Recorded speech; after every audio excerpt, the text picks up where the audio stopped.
So my dear, factor affecting the value of g change along the surface of the earth.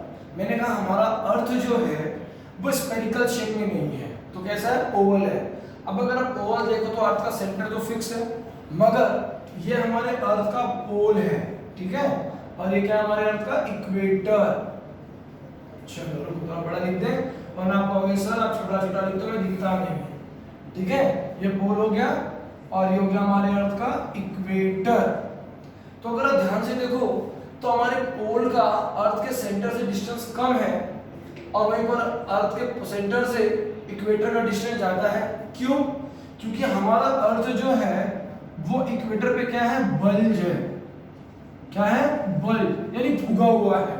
उसके फुगे होने की वजह से इक्वेटर का अर्थ के सेंटर से डिस्टेंस ज्यादा है, ठीक है। और अभी देखिए मैंने यहाँ पर बाजू में नोट लिखा है न्यूमरेटर और डिनोमिनेटर से रिलेटेड। इसमें मैंने लिखा है कि अगर आपका डिनोमिनेटर छोटा होता है न्यूमरेटर से, if denominator is less than numerator, तो आपको जो फाइनल आंसर आता है वो ऐसा आएगा, ठीक है। और अगर आपका डिनोमिनेटर बड़ा होगा, न्यूमरेटर छोटा होगा, तो आपको जो आंसर आएगा वो इस तरीके से आएगा, लेस आएगा आंसर, ठीक है। तो आप देख सकते हो कि g की वैल्यू एट पोल कितनी जानते हो? g की वैल्यू एट पोल है 9.883, ठीक है। g की वैल्यू एट हमारे कितनी है, 9.832 मीटर पर सेकेंड स्क्वायर, ठीक है, एट पोल। और वहीं पे g की वैल्यू एट इक्वेटर कितनी है? अब ये देखो एट इक्वेटर इसकी वैल्यू है 9.78 मीटर पर सेकेंड स्क्वायर। सर ये वैल्यू में चेंज क्यों आ गया?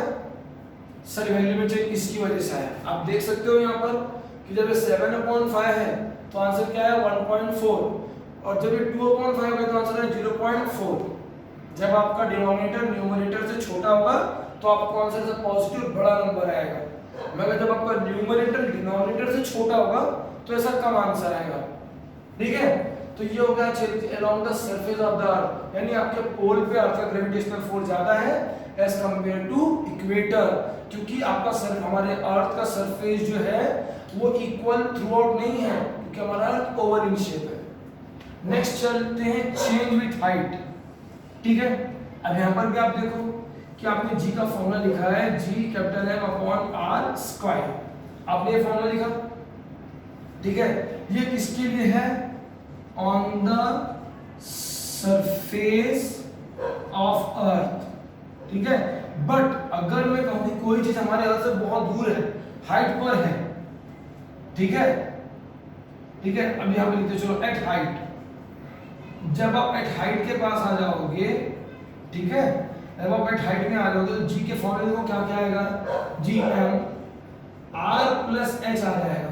ये आर प्लस एच का मतलब समझते हो, डिनोमिनेटर बड़ा हो जाएगा, और जैसे ही डिनोमिनेटर बड़ा हो जाएगा आपका न्यूमरेटर छोटा हो गया, क्योंकि न्यूमरेटर यहाँ पर भी सेम है, यहाँ पर भी सेम है, मगर दोनों में डिफरेंस क्या है, ये ऑन सरफेस ऑफ अर्थ है और ये एट हाइट है। यानी हाइट पे जब आप ज्यादा हाइट पे जाओगे तो वैल्यू ऑफ जी डिक्रीजेस, ठीक है। हम लिख सकते हैं कि at height, at greater height, at greater height value of g decreases, at greater height value of g decreases, ठीक है। और तीसरा फैक्टर होता है बेटा change in depth. Change in depth, depth का मतलब होता है गहराई, ठीक है। मैं अभी अर्थ के सरफेस के ऊपर खड़ा हूं, अगर मैं अर्थ के सरफेस पे खड़ा हूं मतलब एट अर्थ, ठीक है, तो gm अपॉन r स्क्वायर ये वैल्यू लग जाएगा for acceleration due to gravity. But जब मैं अर्थ के सेंटर में जाना स्टार्ट करूंगा, यानी गड्ढा खोद के, अगर मैं गड्ढा खोदूं और अर्थ के अंदर जाना स्टार्ट करूं, तो जैसे जैसे मैं अर्थ के अंदर जाऊंगा अर्थ का रेडियस क्या हो जाएगा, कम। मेरे लिए अर्थ का रेडियस क्या हो जाएगा, बहुत कम।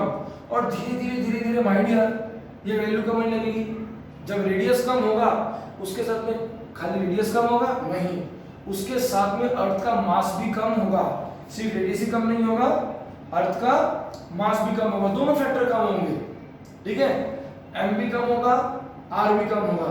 जब m और r की वैल्यू चेंज होगी तो अल्टीमेटली g की वैल्यू भी क्या होगी, चेंज इन डेप्थ। मैंने क्या समझा आपको, जब आप डेप्थ बोलोगे, जब आप गहराई में जाओगे, अर्थ के अंदर जाओगे, अगर यहाँ से गड्ढा खोद के आप अर्थ के अंदर जाना स्टार्ट करोगे, इस तरीके से होल बनाओगे और अर्थ के सेंटर में जाना स्टार्ट करोगे, अर्थ के सेंटर में जाना स्टार्ट करोगे, तो क्या होगा यहाँ पर value of R capital M, ये क्या होगा, reduces.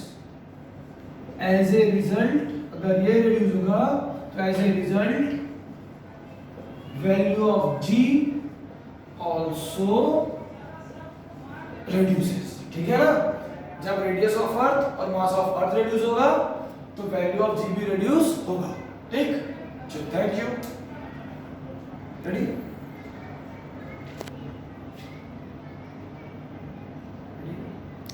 Okay, so my dear, आज अब हमारा अगला टॉपिक क्या है, मास एंड वेट। कई बार लोग इसमें कंफ्यूज होते हैं मास और वेट में। तो बड़ा मास का मतलब क्या होता है, मास का मतलब होता है amount of matter contained in body, contained in body. यानी एग्जांपल है, आप 5 किलो शक्कर लेते हो तो महाराष्ट्र में भी 5 किलो रहेगी, यूपी में भी 5 किलो रहेगी, या पूरे इंडिया का पूरे वर्ल्ड में कहीं चले जाओ उसमें 5 kg ही रहेगी। 1 दर्जन किलो लोगे तो 1 दर्जन ही रहेगा ना, वो कि कम हो जाएगा कि महाराष्ट्र में 1 दर्जन है, यूपी में क्या तो कुछ अलग हो जाएगा, ऐसा नहीं है। वहीं पर वेट का मतलब क्या होता है, वेट का मतलब होता है it is a force by which earth, ठीक है ना, force with which earth attract an object. Weight का मतलब होता है force with which earth attracts an object। देखो अब यहाँ पे फोर्स दे दिया, it is a force by which earth attracts the object. ठीक है, दूसरी बात क्या है, आपका जो मैटर होता है ना, it is same everywhere, it is same everywhere. वहीं पर अब आप सीधी बात है, आपने वैल्यू ऑफ जी तो पढ़ा, पोल में क्या थी 9.832, इक्वेटर में क्या थी 9.78, 9.78। तो वैल्यू ऑफ जी चेंज हुआ, हमने फैक्टर भी देखे कि change along the surface, change in the height, change in the depth. जब ये चेंज होंगे, जब ये चेंज होंगे तो ऑलमोस्ट हमारा वेट भी चेंज होगा, फिर क्योंकि फोर्स चेंज होगा, जी चेंज होगा। ठीक है, तो इट चेंजेस, इट चेंजेस। ठीक है, वेट क्या होता है, change, it is constant, it changes. ठीक है, नेक्स्ट नंबर 3। सो नंबर 3 में क्या, एसआई यूनिट। इसका एसआई यूनिट क्या है, SI unit of mass is KG. वहीं पर इसका एसआई यूनिट क्या है, SI unit of weight is newton, क्योंकि ये फोर्स है। वेट का मतलब क्या है, फोर्स, इसलिए इसका यूनिट भी क्या होगा, N. It changes with change in value of g. आपका वेट चेंज होगा with change in value of g. तो इस तरीके से माय डियर आप देख सकते हो, ये डिफरेंस है मास और वेट में। क्लियर हो गया, ठीक है ना। अब मास और वेट के बाद माय डियर हम ध्यान से देखें तो क्वांटिटी कौन सी है। अब क्योंकि आपने स्टैंडर्ड 9th में पढ़ा था, 8th में पढ़ा था स्केलर क्वांटिटी, जिसमें सिर्फ मैग्नीट्यूड होता है। ठीक है, मैंने कहा भाई मेरे पास 5 किलो शक्कर है, आप ये नहीं बोलोगे सर 5 किलो शक्कर नॉर्थ डायरेक्शन में है, साउथ डायरेक्शन में है, ईस्ट में है या वेस्ट में है, वो सिर्फ 5 किलो है। ठीक है ना, इसलिए आपका मास क्या है, mass it is a scalar quantity. ठीक है, स्केलर क्वांटिटी। मैंने क्या कहता है, स्केलर क्वांटिटी का मतलब उसके पास सिर्फ क्या होगा, मैग्नीट्यूड। और वहीं पे वेट, क्योंकि फोर्स है ये चेंज होता है विद वैल्यू ऑफ जी। ठीक है ना, यानी डायरेक्शन भी चेंज होगा। इसके लिए my dear it is a vector quantity, it is a vector quantity, इसके पास दोनों होता है, इसके पास मैग्नीट्यूड भी होता है, इसके पास डायरेक्शन भी है, ये दोनों के ऊपर डिपेंड होता है, magnitude as well as direction. जैसे कि मैंने समझाया था, आप पहाड़ पे ऊपर चढ़ रहे हो तो वैल्यू ऑफ जी क्या होगी, यस, क्योंकि आप ग्रेविटी के अगेंस्ट जा रहे हो, ठीक है, gravitational force will be negative in direction. मगर जब आप पहाड़ से ऊपर से नीचे आओगे तो it will be toward the direction of the gravity, तो पॉजिटिव होगा। जब आप ऊपर जाते हो तो वैल्यू ऑफ जी यानी आप डायरेक्शन नेगेटिव लेते हो, और जब आप अर्थ के सेंटर की ओर आते हो तो वैल्यू ऑफ जी में आप पॉजिटिव साइन लेते हो, ठीक है। चलिए, तो ये हो गया हमारा मास और वेट का टॉपिक क्लियर। नाउ मास और वेट के टॉपिक के बाद मास और वेट के टॉपिक के बाद माय डियर, आपको कुछ एग्जांपल भी चाहिए क्या? बोलिए, अगर आपको एग्जांपल चाहिए तो भी समझा सकता हूं कि सीधी सी बात है। अगर आपने कह दिया कि सर मेरे पास, इमेजिन करो कि मेरा दोस्त है एक गौतम करके, इमेजिन करो, जिसका वेट है 75 केजी, तो अगर मुझसे कोई कहेगा सर गौतम का मास कितना है, मैं कहूंगा 75 केजी। बट अगर कोई मुझसे कहे कि सर गौतम का वेट कितना है, तो मुझे वहां पे लगाना पड़ेगा क्या, वेट का फॉर्मूला mg।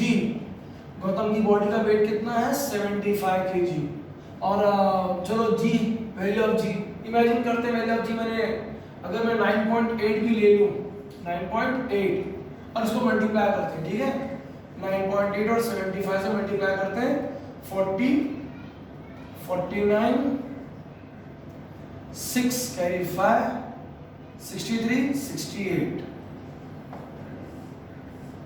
0, 15, 13, 7, ठीक है।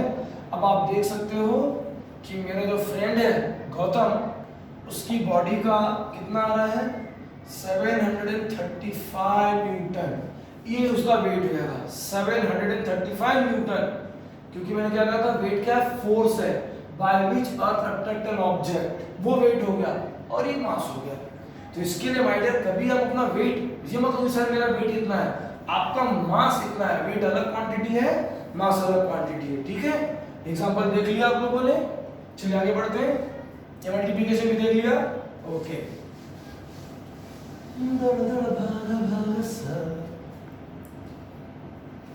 आगे माय डियर, जिस तरीके से हमने नदियों में वेव्स देखे, पानी में कैसे वेव्स आती है, उसी तरीके से माय डियर हमारे अर्थ में भी वेव्स होती है, और उन वेव्स को हम कहते हैं ग्रेविटेशनल वेव्स। हम उनको क्या कहते हैं, हम उनको कहते हैं ग्रेविटेशनल वेव्स। जैसे आपने सुना होगा लाइट, लाइट को आप क्या बोलते हो, light is a form of electromagnetic waves. Light की आपकी इलेक्ट्रोमैग्नेटिक वेव्स, एक्सरे भी आपकी वेव्स है, इंफ्रारेड भी वेव्स है, माइक्रोवेव्स, रेडियो वेव्स, अलग अलग टाइप की वेव्स है माइंड। उसी तरीके से हमारे अर्थ से भी अधिक वेव्स निकलती है और उसको हम कहते हैं ग्रेविटेशनल वेव्स, ठीक है। और इस वेव्स के बारे में किसने बताया, इसको हम कहते हैं कि फैब्रिक ऑफ स्पेस टाइम, इसको स्पेस और टाइम से रिलेटेड देखते हैं। इसके बारे में इंफॉर्मेशन हमको दिया था आइंस्टाइन ने, sir Einstein, Albert Einstein in 1916 my dear. But उन्होंने कहा था कि ये वेव्स बहुत वीक होती है।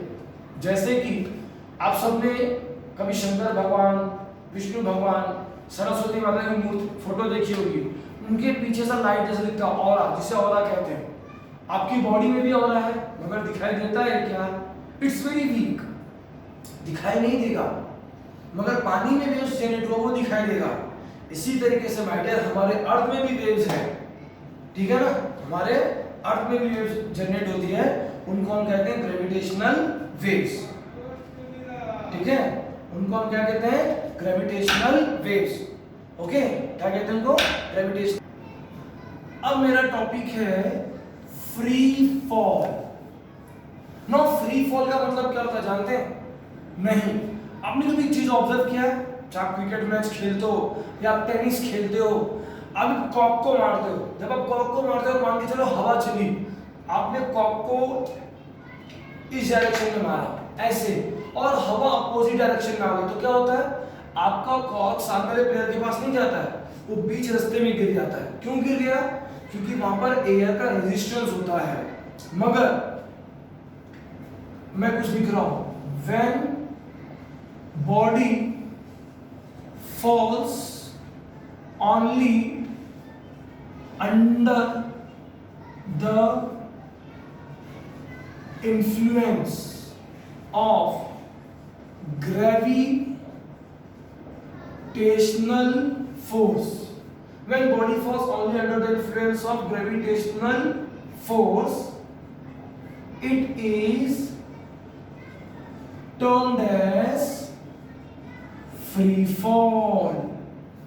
ठीक है, it is termed as free fall, जिसमें एयर नहीं होना चाहिए। और इसीलिए माइडर हमारे अर्थ में फ्री फॉल कहीं पर नहीं पॉसिबल है। क्यों? हमारे अर्थ में एटमॉस्फेयर है। तो सर ये पॉसिबल कहां पर है? फर्स्ट डेफिनेशन हो गया।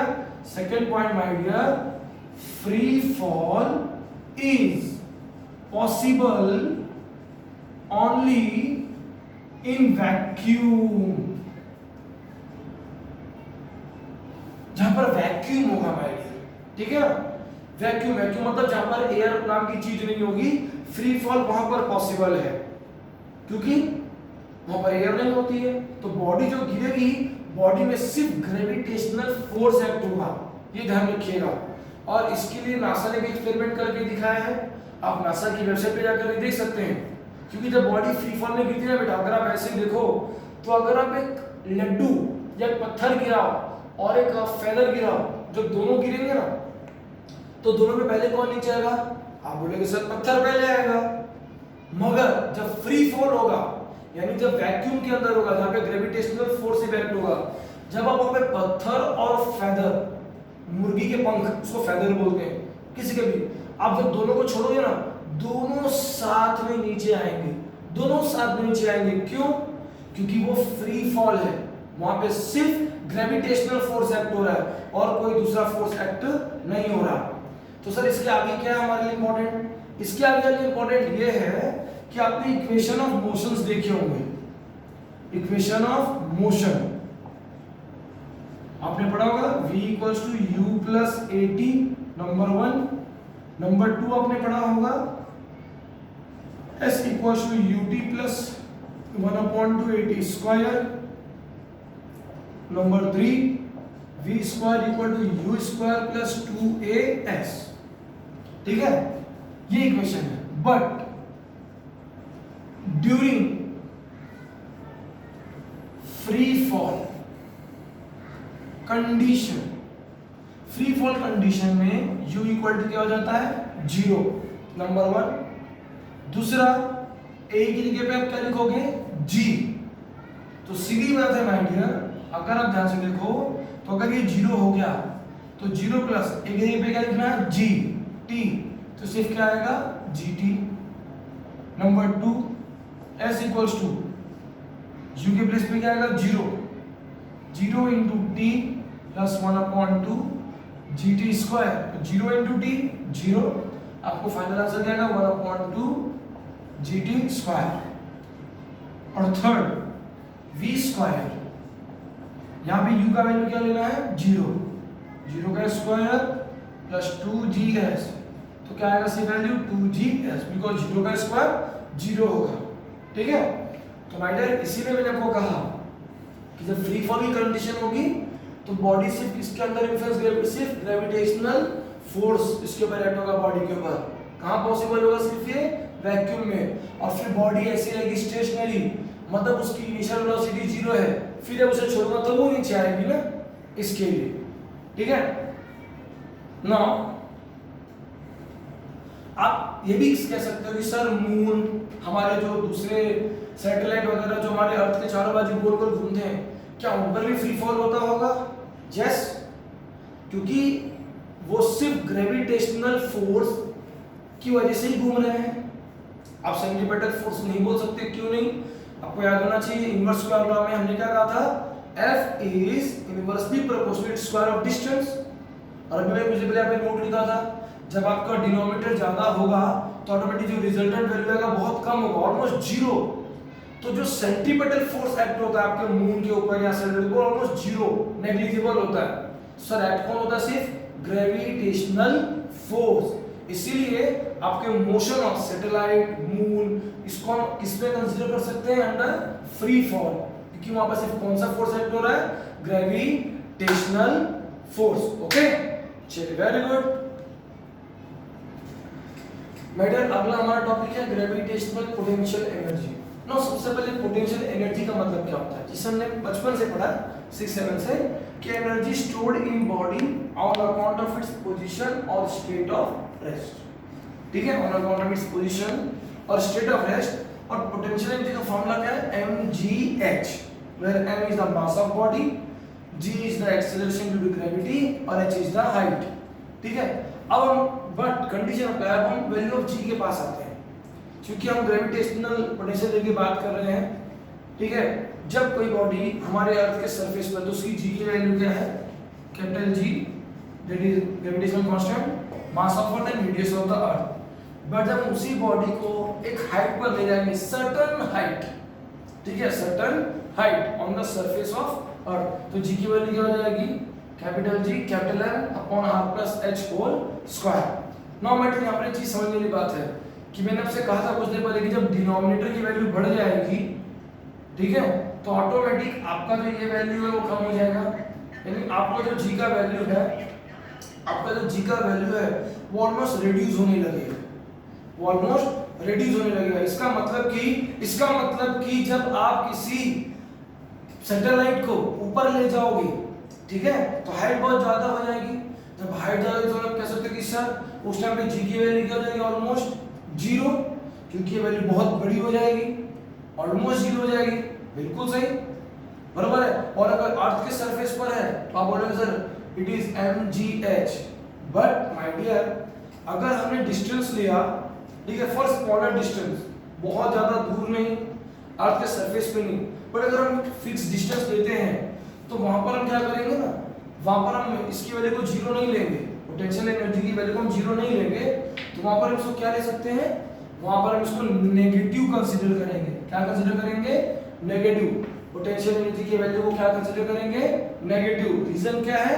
मैंने आपको इसका रीजन समझाया कि पोटेंशियल एनर्जी का फॉर्मूला mg है, बट g की वैल्यू आप देखो, gm upon r square on surface of अर्थ। और अगर ऑब्जेक्ट को हाइट पे ले जाते हो तो g की वैल्यू क्या है? g कैपिटल M ब्रैकेट में r plus h whole square. No, problem क्या है?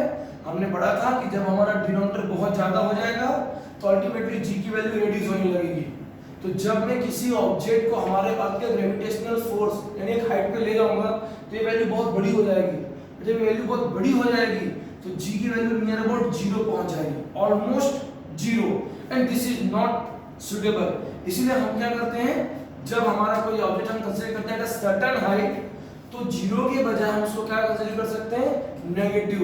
यानी जैसे कोई हमारा सैटेलाइट है जो अर्थ से ऑलमोस्ट 700 किलोमीटर की हाइट पे घूम रहा है, तो उसका जो पोटेंशियल एनर्जी होगा उसको हम क्या लेंगे? उसको हम लेंगे minus, negative minus g capital M small m upon r plus h। Sir capital M क्या है? Mass of earth. Capital R क्या है? Radius of earth. g क्या है? Universal gravitational constant, universal gravitational constant. ठीक है, चलिए अब मैं आगे बढ़ता हूं। नाउ अब हम पहुंचेंगे हमारे बेटा लास्ट टॉपिक के पास में। हमारे लास्ट टॉपिक का नाम क्या है? Escape velocity. क्या नाम हमारे आज के लास्ट टॉपिक का? और आज का इस चैप्टर का लास्ट टॉपिक है एस्केप वेलोसिटी। इसको कहेंगे भागने वाली वेलोसिटी, भाग जाना, सीधी सी बात है, निकल जाना।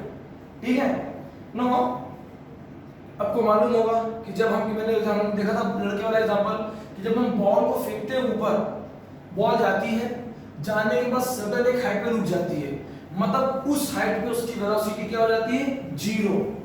ठीक है ना, उस हाइट पे उसकी वेलोसिटी क्या हो जाती है? 0। नो, 0 हो गई तो मैं कैसे कंसीडर करूं कि मेरी बॉल कितने हाइट पर गई है, at what height my ball has reach. ठीक है, तो कैसे मुझे मालूम पड़ेगा? ये मुझे देखना चाहिए।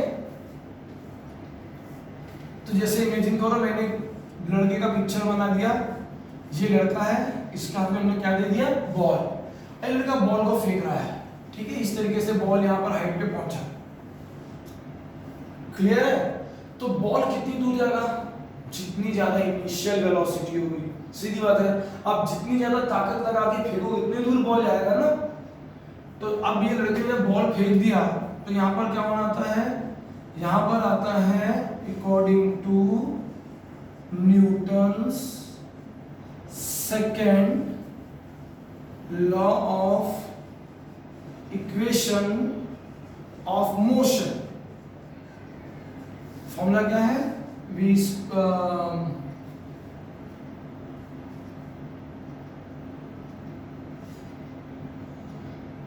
Square equal to u square plus 2gs, v square equal to u square plus 2gs।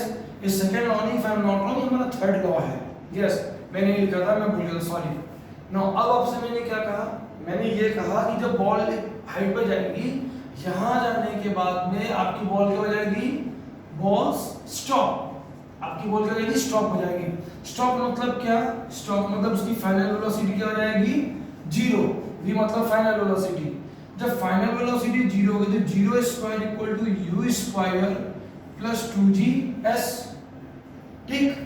तो ये टर्म जीरो हो गया हमारा। अब हमारा ये टर्म अगर इस साइड आ जाए तो नेगेटिव हो जाएगा, minus 2gs upon u square. Therefore s equal to u square upon 2g, और ये माइनस साइन यहाँ पे जाएगा, ठीक है। सर s क्या है, s का मतलब डिस्प्लेसमेंट है। व्हाट इज s, s का मतलब क्या होता है, डिस्प्लेसमेंट। इसका मतलब कि ये न्यूमरेटर आपको दिख रहा है, यहाँ पे u आ गया। u क्या है आपका, इनिशियल वेलोसिटी, जो आपका इनिशियल वेलोसिटी है। इसका मतलब अगर आपकी इनिशियल वेलोसिटी बहुत ज्यादा होगी, ठीक है, अगर आपकी इनिशियल वेलोसिटी बहुत ज्यादा होगी तो आपका ऑब्जेक्ट अर्थ के ग्रेविटेशनल फोर्स से बाहर जा सकता है। इसलिए इस वेलोसिटी को हम क्या कहेंगे, एस्केप वेलोसिटी। क्या कहेंगे उसको हम, एस्केप वेलोसिटी। इस हाइट पर लिखने के बाद हम क्या पढ़ रहे हैं, हम एस्केप वेलोसिटी जो टॉपिक पढ़ रहे हैं, ठीक है ना। हमने देखा कि यहाँ पर मेरा बॉल कितनी हाइट पर जाएगा, ये किस चीज पर डिपेंड करता है, ये डिपेंड करता है मेरी इनिशियल वेलोसिटी के ऊपर, कितनी स्पीड से उसको मैं फेंक सकता हूँ। क्योंकि मुझे मालूम है मैं कितनी स्पीड से फेंकूं, एक हाइट पे जाने के बाद मेरी बॉल क्या लगेगी, वहां पर रुक जाएगी। तो ये फैक्ट मुझे समझ में आ गया। Higher the initial velocity, larger is the height reached by the ball. And the reason is that, reason क्या है कि higher the initial velocity the ball will oppose the gravity, ठीक है, the ball will oppose the gravity of the earth more and larger will be the height reach by it. समझे कुछ, यानी initial velocity जितनी होगी, जितनी ज्यादा initial velocity होगी उतना ज्यादा मेरा ऑब्जेक्ट अर्थ के फोर्स ऑफ ग्रेविटेशन को अपोज करेगा, और जितना ज्यादा अर्थ के ग्रेविटेशनल फोर्स को अपोज करेगा उतनी ज्यादा हाइट तक वो जा सकता है। क्लियर हो गया ना।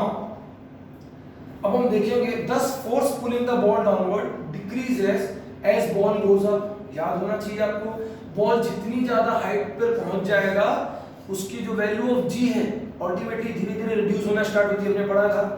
तो अगर हम कंटिन्यू, जैसे रॉकेट के केस में हम करते हैं कि हम कंटिन्यू उसकी वेलोसिटी को इंक्रीज करते हैं, स्टेज बाय स्टेज हम उसकी वेलोसिटी को इंक्रीज करते हैं माय डियर, ठीक है। और एक पर्टिकुलर हाइट पर पहुंचने के बाद जो हमारा रॉकेट होता है वो हमारे अर्थ के ग्रेविटेशनल फोर्स के बाहर आ जाता है, ठीक है। It overcomes the downward pull by the earth and escape the earth forever, ठीक है। और उसके बाद वो कभी अर्थ पर नीचे नहीं गिरेगा, क्यों, क्योंकि वो अर्थ के ग्रेविटेशनल फोर्स के बाहर चला गया।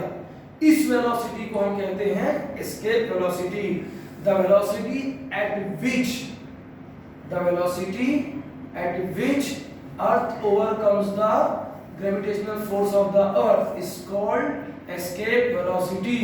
The velocity at which an object overcomes the earth gravitational force is called escape velocity. इसका डेफिनेशन अलग अलग हो सकता है माय डियर। मैंने क्या कहा, the velocity at which an object overcomes the earth gravitational force is called escape velocity. The velocity at which an object overcomes the earth gravitational force is called escape velocity. इसका definition अलग अलग हो सकता है my dear. मैंने क्या कहा, the velocity at which an object overcomes the earth gravitational force is called escape velocity. The velocity at which an object overcomes the earth gravitational force is called escape velocity. velocity at which earth overcomes the earth at which object overcomes the earth gravitational influence is called escape velocity। मालूम पड़ गया आपको क्या velocity है ये? कि जब आपकी इनिशियल वेलोसिटी इतनी हायर होगी कि उस वेलोसिटी पे अर्थ का ग्रेविटेशनल फोर्स एक्ट करना इम्पॉसिबल हो जाएगा, उस वेलोसिटी को आप क्या कहोगे? Escape velocity. ठीक है, क्या कहेंगे आप उसको? Escape velocity. आपको लगेगा force of gravity being inversely proportional to square of distance become zero only at infinite distance from the earth. This means कि the object to be free from gravity of the earth has to reach the infinite distance from the earth। ठीक है, अगर आपको मालूम है यार F is inversely proportional to 1/r square, हमने पढ़ा था ये। इसका मतलब कि अगर मेरे ऑब्जेक्ट को अर्थ के ग्रेविटेशनल फोर्स के उस रिस्ट्रिक्शन से बाहर निकलना है तो उसको उस हाइट पे पहुंचना पड़ेगा जहां पे मेरा अर्थ का ग्रेविटेशनल फोर्स उसके ऊपर एक्ट करना बंद हो जाएगा। ठीक है, okay. So my dear, for an object of mass m, जब आपको कोई ऑब्जेक्ट मास m का होता है और अगर वो अर्थ के सरफेस पर है तो उसकी काइनेटिक एनर्जी कितनी होगी? 1/2mv²। Potential energy -g capital M small m upon r। Sorry मेरे से गलती हो गई थी बच्चों, एक बाय मिस्टेक मैंने आपको कुछ जगह किसी जगह पर ये पढ़ाया था, r ग्रेविटेशनल पोटेंशियल पे r प्लस h मैंने होल स्क्वायर लिखा, वहां पे बेटा होल स्क्वायर नहीं आएगा, मुझसे मिस्टेक हुआ था, ध्यान रखना। वहां पर होल स्क्वायर नहीं आएगा, रिपीटेडली कह रहा हूं, सिर्फ r प्लस h रहेगा। ये मैंने बाय मिस्टेक वहां पर होल स्क्वायर लिखा था, आपको ध्यान देना है। ठीक है, तो अर्थ पे जब आप सरफेस पे हो तो आपका ग्रेविटेशनल पोटेंशियल होगा -g capital G capital M small m upon r। तो टोटल एनर्जी क्या होगी? टोटल एनर्जी में बॉडी की kinetic energy plus potential energy करते हैं, ये हो जाएगा। ये बॉडी के पास मास हो गया, ये एनर्जी होगी बॉडी की ऑन द सरफेस ऑफ अर्थ। ठीक है, इनफाइनाइट डिस्टेंस, जब आप बहुत दूर डिस्टेंस पे चलोगे तो बॉडी स्टेशनरी हो जाती है, रुक जाती है, इसलिए काइनेटिक एनर्जी क्या हो गई? 0। सर क्यों 0? क्योंकि v की वैल्यू 0 हो जाएगी, इसलिए पूरा 0। पोटेंशियल एनर्जी हाइट इंफिनिटी, अब आपको याद होना चाहिए, मैंने कहा था पोटेंशियल एनर्जी में g का वैल्यू बहुत मैटर करती है। जब इंफिनिटी में चले जाओगे तो वैल्यू ऑफ g ऑलमोस्ट 0, इसलिए पूरा टर्म क्या हो जाएगा? 0। इससे टोटल एनर्जी इनफिनिट डिस्टेंस पर क्या हो जाएगी बॉडी की? 0। तो हमने principle of energy law of